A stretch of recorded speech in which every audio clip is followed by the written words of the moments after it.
You'll remember this steel spatula from my last video. I've since made this spatula with sides. I guess you could call it a wok spatula. I call it a food shovel. So for today's video, I'll make another one of these.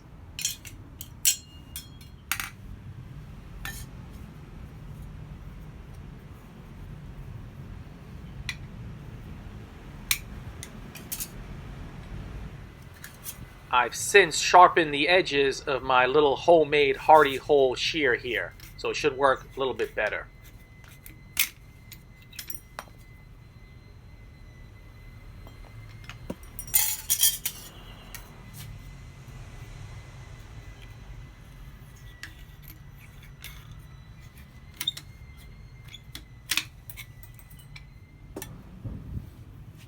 I don't have any kind of form to press the food shovel into, so I've got to get a little bit creative.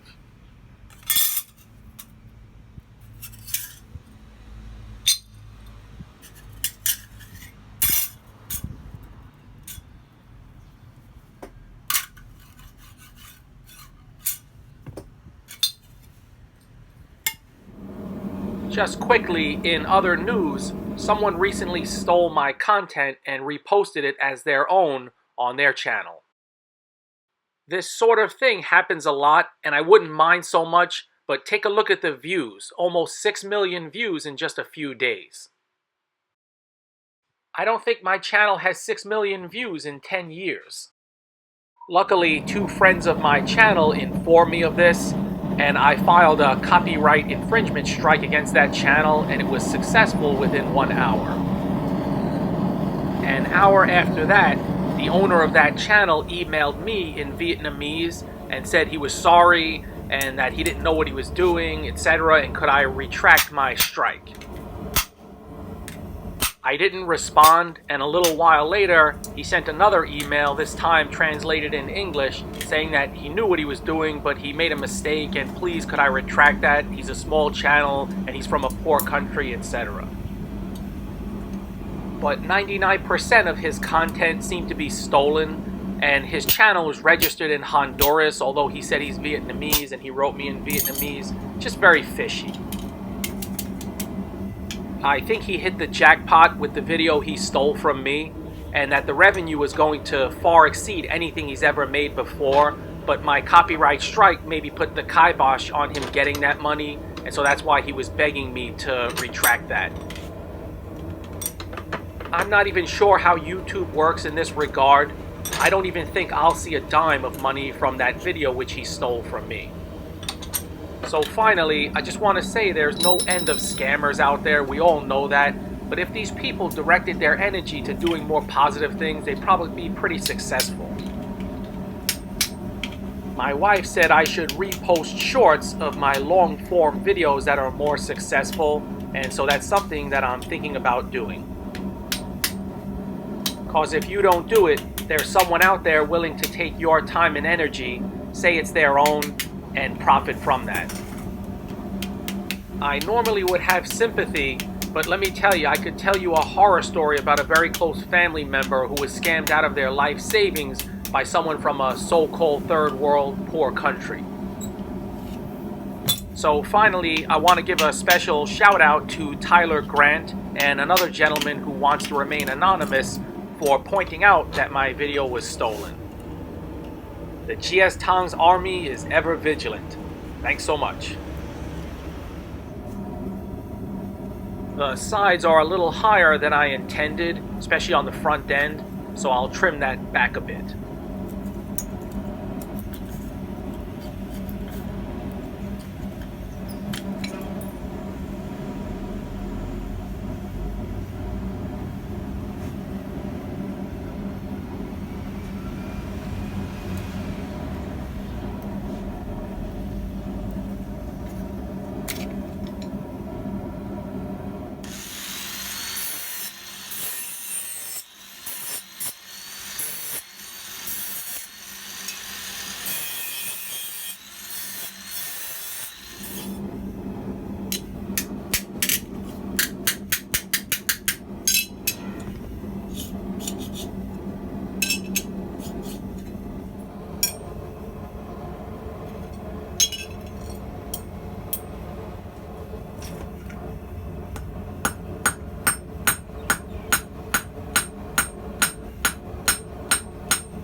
Someone pointed out to me that if the handle on such a tool is too thin, that it would be uncomfortable to use for long periods. And so for this one, I'm gonna employ a fold and then a twist to thicken the handle up a bit.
Rather than me bore you, I center punched and drilled holes.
I made a mess of that innermost rivet, though it is holding well.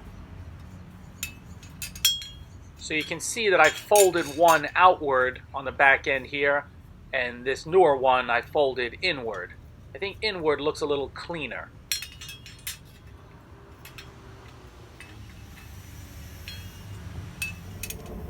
I put a little heat on the piece and rubbed it down with soybean oil, which really blackened it up.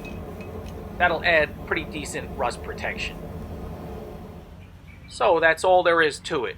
I hope my video here helps you if you decide to make your own wok spatula or food shovel. We got a lot more fooling around to do.